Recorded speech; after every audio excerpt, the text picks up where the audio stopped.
કોંગ્રેસી નેતા સામ પિત્રોડાએ કરેલી ટિપ્પણીને લઈ સુરતમાં ભાજપ પ્રદેશ પ્રમુખ સી.આર. પાટીલે નિવેદન આપ્યું હતું. કોંગ્રેસના નેતા સામ પિત્રોડાએ કરેલી ટિપ્પણી લઈને ગુજરાત ભાજપ પ્રદેશ પ્રમુખ અને નવસારીના સાંસદ સી.આર. પાટીલે કહ્યું હતું કે કોંગ્રેસ દેશના નાગરિકોનું અપમાન કરતી આવી છે. કોંગ્રેસના સલાહકાર રહેલા સામ પિત્રોડા જે નિવેદન કર્યું છે તે ભાગલા પડવા જેવું છે.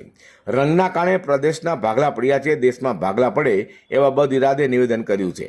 કોંગ્રેસની નીતિ છે ભાગલા પાડો અને રાજ કરો. આ નિવેદનના કારણે સૌની લાગણી દુભાઈ છે. ભારતીય જનતા પાર્ટીના નેતાને ઉતારી પાડવાનો પ્રયત્ન કોંગ્રેસના નેતાઓએ કર્યો છે. આ વાળો ચોકીદાર ચોર એમ કહી ઉતારી પાડે છે. આ દેશના લોકો વિચારશીલ છે. કોંગ્રેસ પ્રત્યે દેશની ભાવના લોકોમાં વધી છે, ત્યારે આ કોઈ પણ પ્રયત્ન સાંખી લેવામાં આવશે નહીં. કોંગ્રેસનો મલિન ઇરાદો સામે આવ્યો છે. લોકશાહીની આ પ્રક્રિયાને પણ ડેમેજ કરવાનો એમણે પ્રયત્ન કર્યો છે અને સાથે સાથે એમની માનસિકતા પણ ખુલ્લી પડી છે કે ભાગલા પાડો અને રાજ કરો. ભાગલા પડે એના કારણે કોંગ્રેસને ફાયદો થાય એવા મલિન ઇરાદા સાથે એમનું આ નિવેદન છે અને એ નિવેદનને કારણે સૌની લાગણી દુભાઈ છે. આવા જે શબ્દો પ્રયોગ કરીને આ દેશના નાગરિકોને અને ભારતીય જનતા પાર્ટીના નેતાઓને પણ ઉતારી પાડવાનો પ્રયત્ન એ કોંગ્રેસના અનેક નેતાઓએ કર્યો છે.